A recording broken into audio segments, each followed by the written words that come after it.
tous, ceux qui sont présents. J'espère que vos camarades vont nous rejoindre ensuite.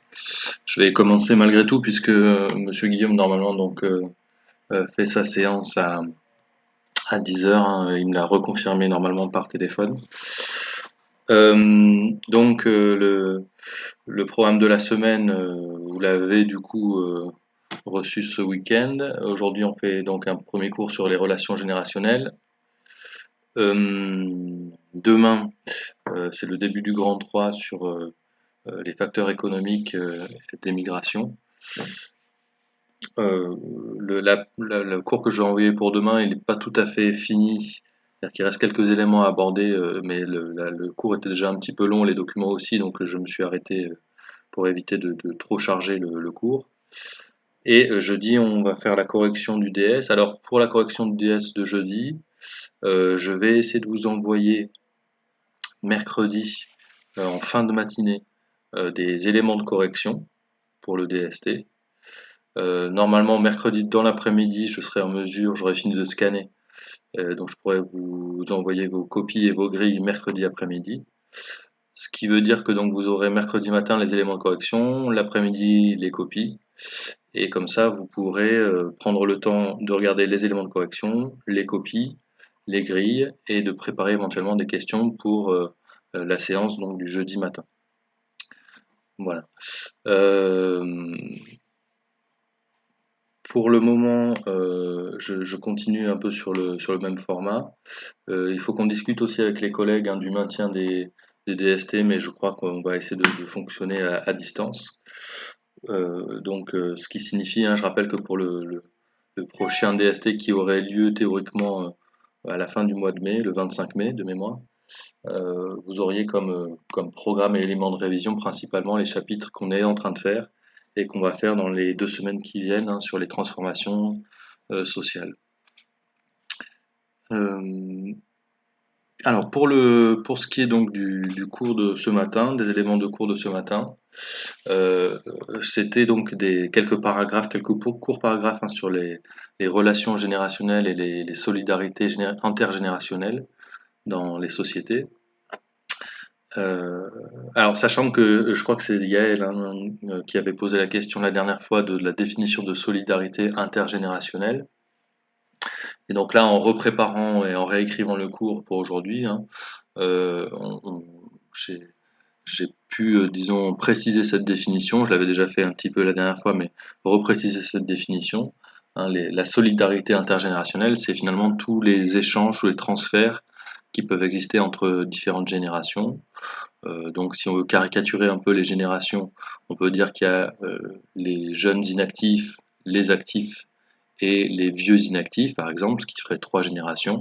Mais évidemment, le concept de génération peut se décliner autrement. Donc comme c'est l'ensemble des transferts entre les générations, les solidarités intergénérationnelles, c'est l'ensemble des transferts entre les générations. Parfois, ces transferts se font de manière volontaire, souvent dans le cadre de la famille, c'est-à-dire qu'il n'y a pas d'obligation à le faire, mais on le fait quand même. Et puis parfois ça se fait de manière collective ou de manière organisée socialement.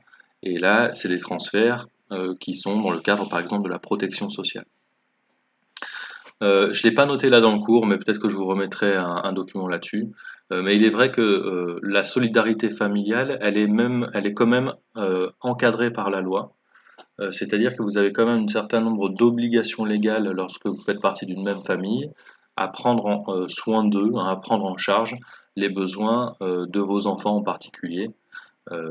Donc il y a des obligations légales, notamment l'obligation de nourrir, ce qui peut se comprendre, ces enfants, et de subvenir à leurs besoins. Voilà, alors je ne sais pas s'il y avait des questions particulières sur le cours, on va regarder ensemble sinon après les documents. En tout cas, j'en ai pas reçu en avance, et encore une fois, je vous rappelle ou je vous suggère que les questions, s'il y en a quand vous lisez le cours, les documents, vous pouvez me les envoyer en avance, ça me permet de bien les préparer. Voilà. Alors, est-ce qu'il y avait des questions sur ces quelques paragraphes ou sur les documents qui accompagnaient ces paragraphes de cours pour ce matin?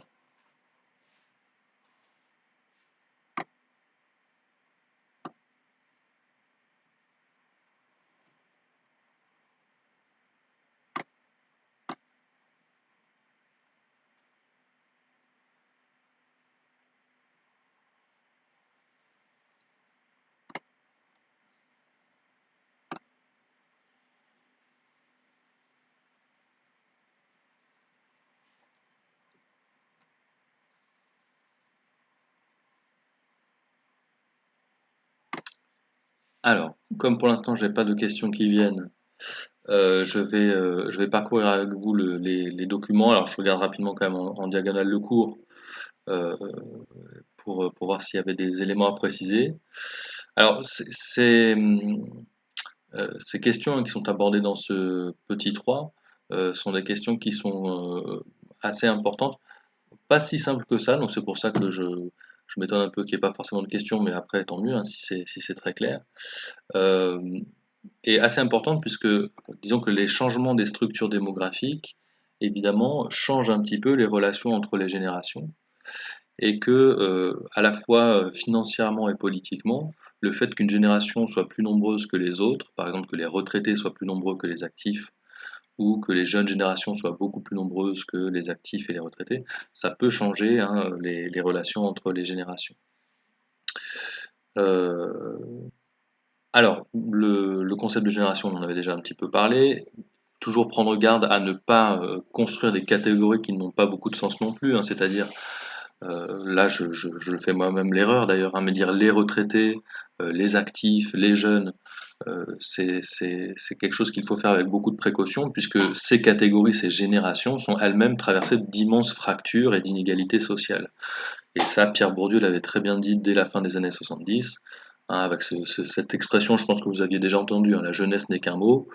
Euh, Parmi les jeunes d'aujourd'hui et parmi les jeunes des années 70, il y a finalement beaucoup de différences sociales, beaucoup d'inégalités sociales, et parler d'une même expérience de la jeunesse paraît tout à fait illusoire. Cela étant, c'est vrai que les générations peuvent avoir des intérêts communs par rapport aux autres générations, et là on pense en particulier, en général, hein, effectivement, aux générations les plus anciennes qui comptent sur les générations actives ou jeunes pour prendre en charge leurs dépenses de consommation, leurs dépenses de santé, etc., etc. Évidemment, si les populations les plus âgées, si les générations les plus anciennes comptent de plus en plus sur les actifs et les jeunes générations, ça veut dire que ces jeunes générations, on leur demande de faire de plus en plus d'efforts, hein, pour financer les dépenses des générations les plus anciennes.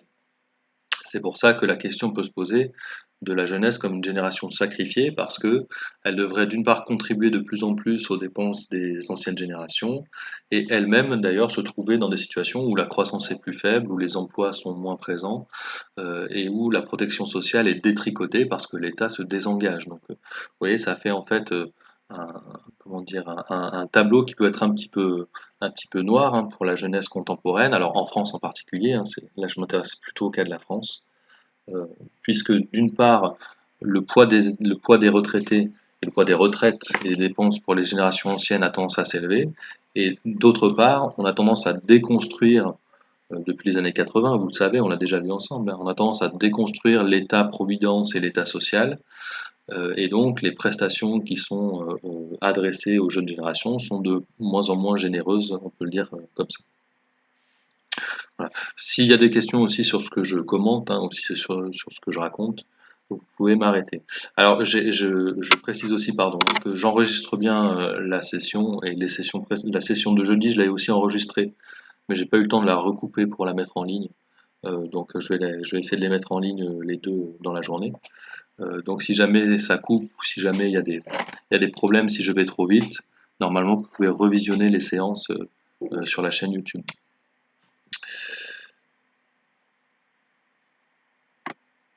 Voilà, je continue à descendre, je vais mettre le pointeur comme ça, je montre aussi où j'en suis.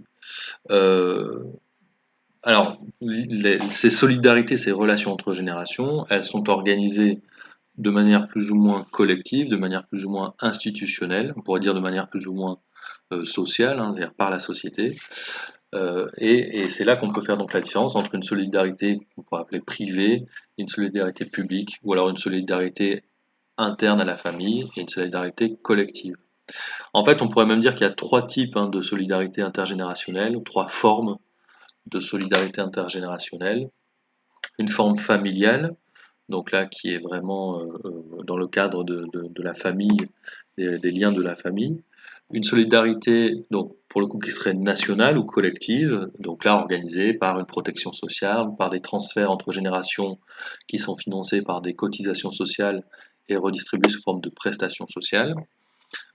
Et puis, entre les deux, quelque part, on pourrait imaginer, enfin, il existe, pardon, des solidarités qui sont des solidarités associatives, c'est-à-dire qui sont ni des solidarités prises en charge directement par l'État et la collectivité, ni par la famille, mais par des associations. Soit que ça peut être des solidarités, pardon, sous forme financière, mais aussi des solidarités sous d'autres formes, par exemple des associations qui font se rencontrer ou dans les maisons de retraite ou parfois dans les hôpitaux des jeunes qui jouent de la musique ou qui font du théâtre pour des personnes âgées. Tout ça, ça participe aussi, hein, d'une forme de solidarité entre les générations et ce sont des choses qui peuvent se développer. Donc, les solidarités entre les générations, pendant longtemps, elles ont été plutôt du domaine de la sphère privée, effectivement. C'est au sein des familles qu'on prenait soin des enfants et qu'on prenait soin aussi des personnes les plus âgées, dans des ménages, hein, donc dans des lieux de vie communs qui regroupaient un nombre plus important de personnes qu'aujourd'hui en moyenne, avec parfois les trois générations, enfants, parents et grands-parents, voire davantage, qui vivaient sous le même toit et qui, comme ça, prenait en charge, hein, les besoins des uns et des autres. Alors, ce modèle de la famille qu'on appelle élargie, il est resté plus longtemps en place dans les zones rurales, en France, mais aussi ailleurs. C'est en partie lié à la question de l'espace, en fait, de l'habitation, hein, puisque dans les villes, les logements sont en général et plus chers et plus exigus. C'est aussi une question d'évolution des modes de vie, hein, c'est-à-dire que progressivement les liens traditionnels et le contrôle familial s'est un petit peu relâché au fur et à mesure du 19e et surtout au 20e siècle. Et donc les familles nucléaires sont devenues le modèle dominant dans les sociétés développées, en particulier, encore une fois, en France.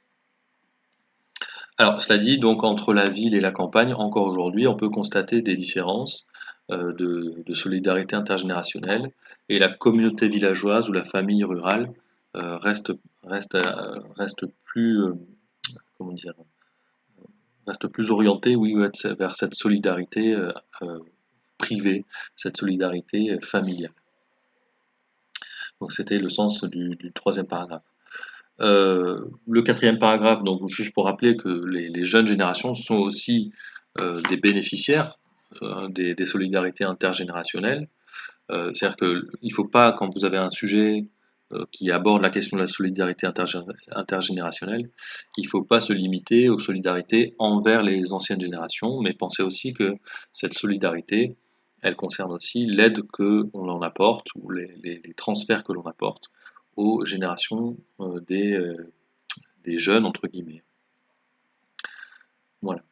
Alors, aujourd'hui quand même, et ça c'était le sens du dernier paragraphe, il y a malgré tout une forme justement de retour un petit peu aux solidarités familiales privées, mais qui sont un petit peu plus encadrées par les États. Alors je ne sais pas si vous avez bien saisi, hein, le sens des documents que je vous avais donnés là, notamment le document 38. Euh, je regarde en même temps, il y a peut-être pas de document 37, je n'ai pas fait attention à ça, je vais les mettre sous les yeux. Alors, mais donc ce dernier paragraphe euh, expliquait cette idée-là. Les solidarités familiales finalement qui se sont progressivement affaiblies au cours du 19e et surtout le 20e siècle, c'est-à-dire qu'on avait des relations de solidarité intergénérationnelle qui s'affaiblissaient au niveau des familles mais qui se renforçaient au niveau du collectif. Donc c'est le développement de la protection sociale, des transferts grâce à la protection sociale en faveur des générations les plus anciennes, en faveur des générations les plus jeunes. Et bien en fait, aujourd'hui, on assiste finalement à un retour à des solidarités familiales.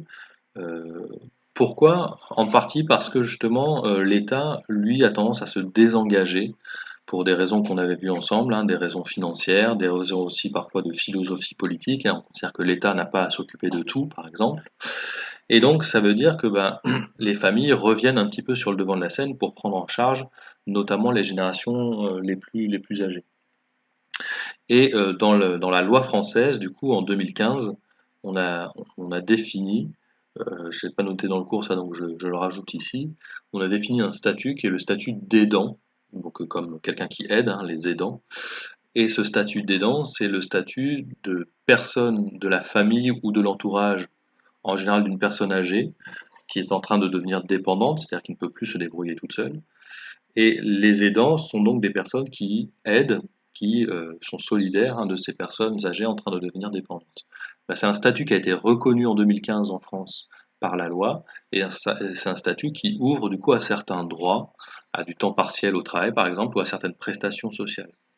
Ça veut dire quoi? Ça veut dire qu'on est sur un retour d'une solidarité familiale, parce que on n'a pas assez de place dans des établissements publics d'accueil des personnes âgées, parce que les pensions de retraite ont tendance à diminuer en raison des différentes réformes.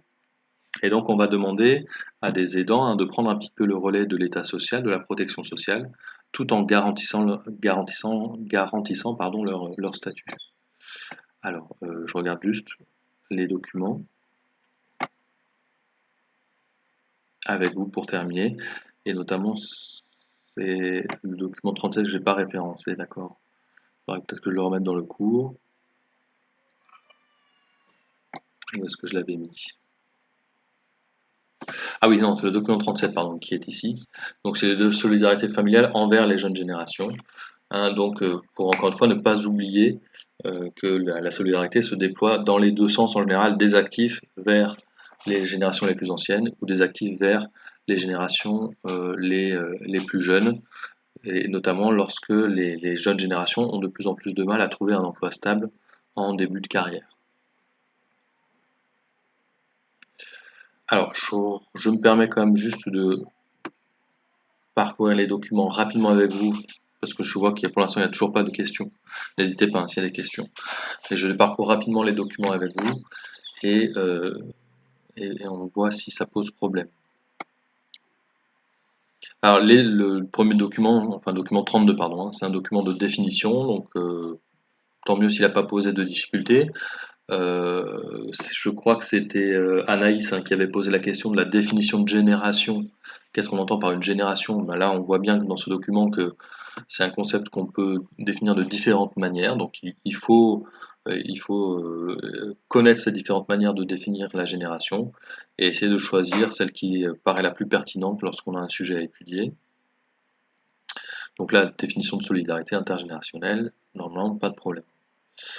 Alors là, le document 33, normalement aussi, pas trop compliqué. L'idée que la jeunesse n'est qu'un mot, c'est-à-dire que dans les catégories qui partagent le même âge ou les mêmes âges, il y a évidemment énormément de différences, et sans doute parfois plus de différences au sein des générations que entre les générations. Donc là, c'est vraiment un grand classique, hein, ce texte de Pierre Bourdieu et cette citation de Pierre Bourdieu, La jeunesse n'est qu'un mot, c'est vraiment un grand classique qu'il est assez facile de retenir, et en plus avec une explication qui n'est pas très compliquée, pardon. Alors le document 34, hein, sur les éventuels conflits de génération, et notamment l'idée que dans les démocraties, les générations les plus volumineuses, entre guillemets, hein, vont pouvoir imposer leurs intérêts aux autres générations. Et donc, si on s'oriente vers des populations de plus en plus vieillissantes, est-ce qu'on ne va pas avoir des sociétés et des choix démocratiques qui sont de plus en plus orientés vers les vieilles générations? Alors c'est pas un jugement, d'accord. La question n'est pas de dire est-ce que c'est bien ou est-ce que c'est mal, mais juste de faire ce constat que dans le mécanisme démocratique, forcément, c'est les populations les plus nombreuses, hein, qui, en général, sont capables d'imposer leurs intérêts. Bon, mais là, justement, on peut dire, ok, les anciennes générations, les retraités sont de plus en plus nombreux et vont être de plus en plus pesants dans le champ électoral. Mais on peut rappeler justement avec Bourdieu que ces retraités eux-mêmes sont quand même fracturés, divisés, connaissent de grandes inégalités sociales. Et donc rien n'indique, hein, que tous ces retraités vont avoir les mêmes comportements de vote. Cela dit, il y a certaines tendances, hein, qui apparaissent, donc le document 34 le rappelle, il y a certaines tendances politiques qui apparaissent. En particulier, il est vrai que les anciennes générations, apparemment, enfin c'est pas apparemment, statistiquement disons, euh, on vote moins que les autres générations pour des partis extrêmes, par exemple, hein, que ce soit d'extrême gauche ou d'extrême droite. Euh, voilà, donc s'il n'y avait pas de questions sur ce document, je passe également. Là, je l'ai bien abordé tout à l'heure. Donc, l'idée que dans les zones rurales, de manière générale, il y avait une solidarité familiale qui était plus présente. Alors, sauf qu'aujourd'hui, dans les zones rurales, vous avez des anciennes populations, disons, des populations sont installées depuis longtemps, pardon, et qui ont donc ce modèle social de la solidarité familiale très ancré. Et puis, vous avez des nouvelles populations qui s'installent en zone rurale, ceux qu'on appelle les néo-ruraux, qui eux utilisent davantage les solidarités nationales ou alors des solidarités familiales mais qui prennent une autre forme, c'est-à-dire les enfants ne viennent pas eux-mêmes pour donner à manger ou pour faire la toilette ou pour prodiguer des soins, mais ils payent des infirmières, ils payent des aides à domicile pour venir s'occuper de leurs parents. Donc là, c'est l'introduction, hein. Dans le document 35, je vous ai mis l'introduction de l'article, et après dans l'article, Isabelle Malon détaille justement les différences entre les populations d'origine rurale et les populations d'origine urbaine dans les zones rurales.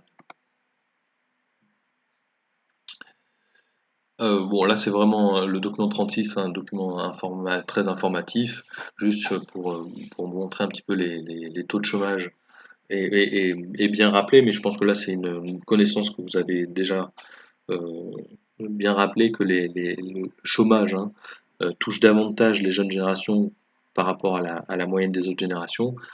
Euh, bon, c'était juste pour bien montrer que puisque le chômage des jeunes est plus massif que le chômage moyen, alors les transferts qui étaient liés aux assurances chômage euh, bénéficiaient beaucoup, hein, disons, bénéficiaient énormément aux jeunes actifs.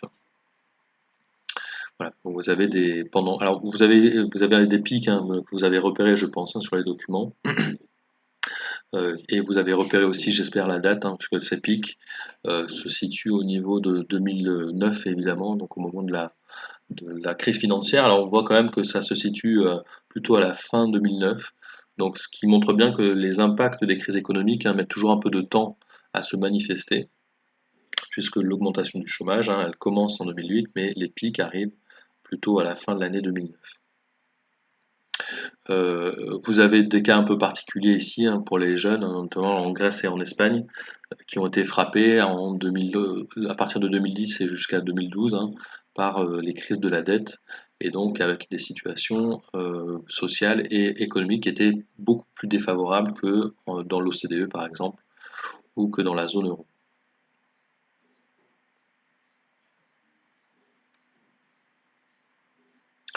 Voilà, donc ça on l'a vu rapidement document 37 et document 38. Ça, j'en ai déjà bien parlé. Donc, c'est l'idée que l'aide familiale revient en force, mais qu'elle revient encadrée par la loi, notamment la loi de 2015 en France.